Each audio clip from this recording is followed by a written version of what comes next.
आज हमारी पूर्व सैनिकों की मीटिंग भी है, मंथली मीटिंग। और आज के दिन हमारे महान क्रांतिकारी चंद्रशेखर आजाद, जो आज के दिन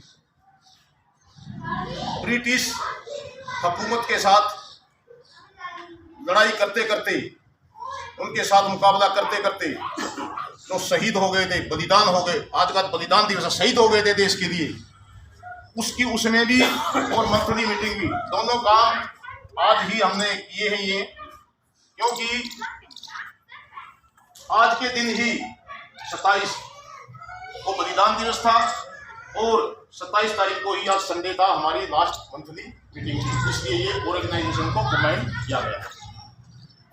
शहीद चंद्रशेखर आजाद जो 23 जुलाई 1906 को मध्य प्रदेश के झाबुआ जिले के अंदर जन्म लिया था, जिसके पिताजी का नाम पंडित सीताराम तिवारी था। छोटी ही उम्र में ही बड़े दमदार, साहसी, पराक्रमी थे। 14 साल की उम्र के अंदर शहीद चंद्रशेखर आजाद अपनी जीविका को आगे बढ़ाने के लिए नौकरी शुरू की। 14 साल की उम्र में उसने अपनी जीविका को आगे बढ़ाने के लिए नौकरी शुरू की थी, लेकिन जब बच्चा होने के कारण उसके माता पिता ने उसको काशी विश्वविद्यालय में भेज दिया कि जाइए आप वहाँ शिक्षा ग्रहण करो। तो काशी विश्वविद्यालय में 15 साल की उम्र में उसको काशी विश्वविद्यालय में भेज दिया। भेजने के बाद जब वो पढ़ने लगे, उसको तकरीबन 6 महीने ही हुए थे, तो उसने अंग्रेजों के खिलाफ 15 ही साल की उम्र में काशी विश्वविद्यालय के गेट के ऊपर धरना प्रदर्शन कर दिया। तो ब्रिटिश हुकूमत ने, ब्रिटिश सरकार ने उसको वहां से उठाया और गिरफ्तार कर लिया। गिरफ्तार करने के बाद जब उसको मजिस्ट्रेट के नाबालिग था, FIR दर्ज नहीं हुई और पुलिस ने अपनी कार्रवाई के तहत उसको मजिस्ट्रेट के साथ उसके सामने पेश किया। तो मजिस्ट्रेट ने उसका नाम पूछा कि आपका क्या नाम है। तो चंद्रशेखर ने बताया कि मेरा नाम आजाद है। दोबारा फिर पूछा, आप अपना असली नाम बताओ। दोबारा फिर उसने कहा कि मेरा नाम आजाद है। उसने पूछा, आपके पिताजी का क्या नाम है। पिताजी का नाम जब उसने कुछ नहीं बोला, दोबारा फिर पूछा, आप अपने पिताजी का नाम बताइए। तो मजिस्ट्रेट साहब के सामने बोलता है कि मेरे पिताजी का नाम स्वाधीनता है। उसके बाद चंद्रशेखर आजाद को 3 बार मजिस्ट्रेट ने पूछा, आपका घर का पता क्या है, घर कहाँ है आपका। उसने कहा, मेरा घर जेल है। तो इतना महान क्रांतिकारी 14 साल की उम्र के अंदर जब मजिस्ट्रेट के सामने ये जवाब दे रहा था, तो उसका हौसला यहीं से पता चलता है कि वो उसका हौसला आगे बढ़कर कितना होगा, उसकी उम्र ज्यादा होगी। उसने उसके बाद पंडित राम प्रसाद बिस्मिल, जिसने अपनी एक महाक्रांतिकारी सेना बनाई थी, ये अपनी सोशलिस्ट पार्टी थी भारत की, उसके अंदर शामिल हो गया। शामिल होने के बाद जब राम प्रसाद बिस्मिल की मृत्यु होगी, उसके बाद उसने अपनी एक अलग से भारतीय रिपब्लिक एसोसिएशन आर्मी बनाई, जिसमें वो पूरे भारत के इस पार्टी के, इस संस्था के सदस्य बने, मतलब हेड बने। उसको अध्यक्ष बनाया गया। अध्यक्ष बनाने के बाद उसने कई मतलब कारनामे किए देश के लिए, बड़ी बड़ी मतलब उसने लड़ाइयाँ लड़ी। उसके बाद 23 मार्च 1931 को जब भगत सिंह को फांसी होनी थी, तो वो इलाहाबाद के अंदर पंडित जवाहरलाल नेहरू से मिलने के लिए आनंद भवन चले गए। उसका एक साथी था सुखदेव राज, वो सुखदेव राज के साथ मिलके और जवाहरलाल नेहरू से मिले।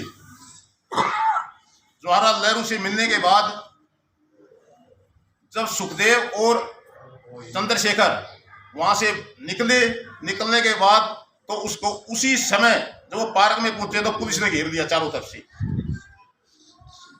चारों तरफ से घेरने के बाद उसने अपने साथी सुखदेव राज को वहां से निकाल दिया। अब आप भागो, मैं इनका मुकाबला करूंगा। उन्होंने वहां मुकाबला किया। उसकी मौजर थी, मौजर में 10 गोली थी। 9 तो अंग्रेजी हुकूमत के जो सिपाही थे वहीं पर उसने ढेर कर दिए।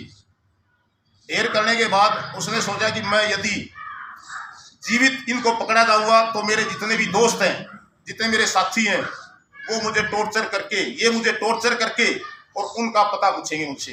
तो उसने इस चीज को ठीक ना समझा कि भाई मैं यदि जिंदा पकड़ा जाता हूं तो देश के लिए ठीक नहीं है।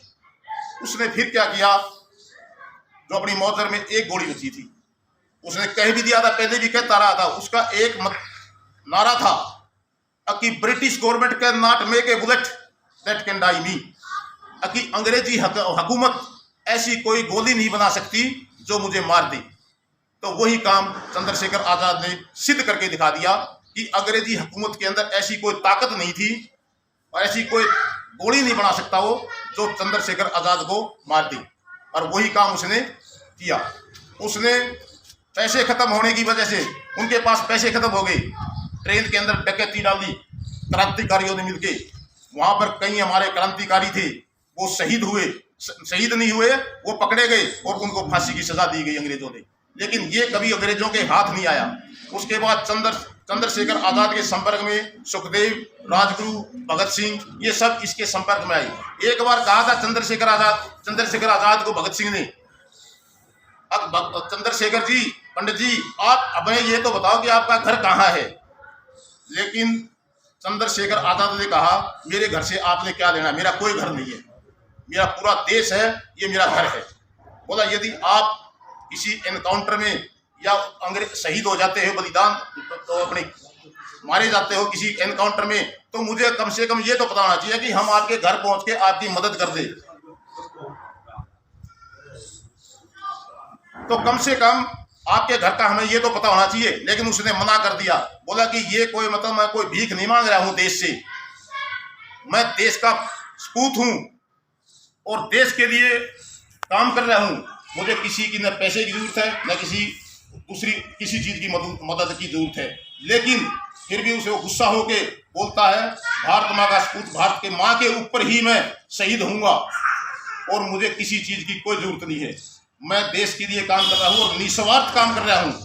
तो निस्वार्थ काम, जब उसने कहा कि निस्वार्थ काम कर रहा हूँ, तो तभी मतलब उनको भगत सिंह, राजगुरु, सुखदेव ने सोचा कि हाँ इसमें भी कुछ दम है। तो तब उन्होंने वहां जाके ट्रेन लूटी, ट्रेन से पैसा लिया और फिर उनको बांटा।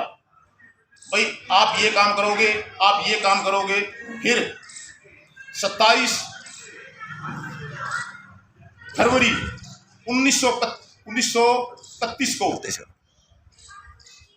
27 फरवरी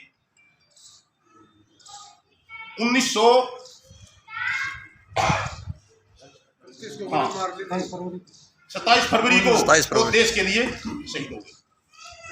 तो आप उसके नाम के पीछे जो ये आजाद शब्द है, उसने अपने नाम के पीछे ये आजाद शब्द जोड़ दिया और भारत माता के लिए शहीद हो गई। तो मेरे साथ अब मैं ज़्यादा समय ना लेकर आप लोगों का मेरे साथ भारत माता की जय बोलेंगे और शहीद चंद्रशेखर आजाद अमर रहे का नारा देंगे। भारत माता की जय, भारत माता की जय, भारत माता की जय। शहीद चंद्रशेखर आजाद अमर रहे, शहीद चंद्रशेखर आजाद अमर रहे, शहीद चंद्रशेखर आजाद अमर रहे। जय हिंद, जय हिंद।